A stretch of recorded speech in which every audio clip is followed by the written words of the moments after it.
Everyone, my name is Dr. Eezees, music executive, Easy Concepts Global, Easy Global Ministry. We're here at the court. There had been a purported and orchestrated evil agenda to sell the wrong impression to the public that we're running, and we keep wondering why we should be running. This is our country. No notice was given to me. We didn't know anything about the notice. And I've been appearing. I was at the EFCC on the 10th of December precisely, and I waited for about 4 hours and nobody attended to me. We're here in Nigeria. If a fundamental human rights action had been filed against my right that was breached because I was detained for about 9 days in Ilorin, April last year, and I needed to find out why should I be breached, why should I be detained. There was no court order for why my accounts were frozen, the company accounts as well. My company business was rendered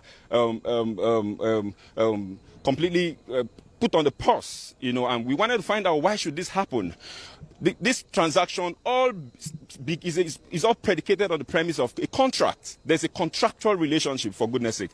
And this contractual relationship, prepared by a certified lawyer, Udo Udoma, who is our copyright lawyer. There was a breach on this contract where the said artist, who is supposed to be a gospel artist, who is supposed to have integrity, who is supposed to sing Jesus and mean Jesus, who is supposed to keep to her words and terms of agreement, breached the contract, boycotted monies for events into her personal accounts, where it was using the same contents that belongs to us, earns those monies personally without any form of remittance. We were remitting royalty until we sent a mail officially and said we would no longer send a mail to you any more royalties until there's a proper mutual financial reconciliation. We need to have a meeting, and this will be done on the premise of an unbiased audit without any form of religious influence of one of your fathers or your mothers who have your interest and want to twist us to do what is not wrong. It's about justice. No, when we say these things, is it about money? No, this is not just about money. This is about truth. This is about sincerity. This is about integrity. This is about saying yes and you keep to yes. This is a 50-50 transaction where we have not even recouped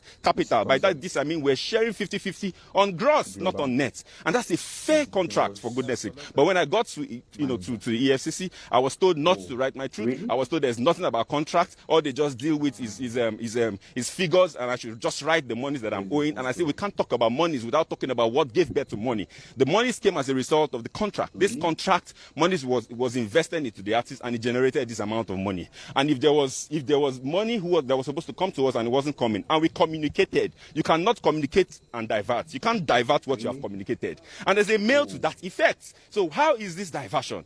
That's the question. The monies went into the right channels. By right channels, I mean the accounts that are known to the artist. There was no mail, regarding diversion of money. There was no resentment whatsoever with respect to how finances were going up until when this contract was breached. And we have every evidence to clear this. How then is this a criminal offense? This is a purported plan by a cartel of evil people who have the face and the mask of Christianity to destroy the system, to give an impression. I'm talking about someone who has earned over $1,500,000 from the same contract. How do you discredit what you have benefited from? The over $600,000 we're talking about is just for streams, not even for events. We have series of meetings where you went for, you didn't tell people you were going, you hid it because you didn't want us to know. That's not transparency, for goodness sake. There is no way on the surface of the earth that you hear a label taking 50 and giving the artist 50. And I mean, we paid rent for 5 years, you didn't pay a dime. You don't have a receipt. We gave you cars for all the period. We expended 100% expenditure on your career. This is unfair. This is not the right thing to do. We didn't go to court. We went to court because I wanted to ask that my fundamental right. And why? Because every time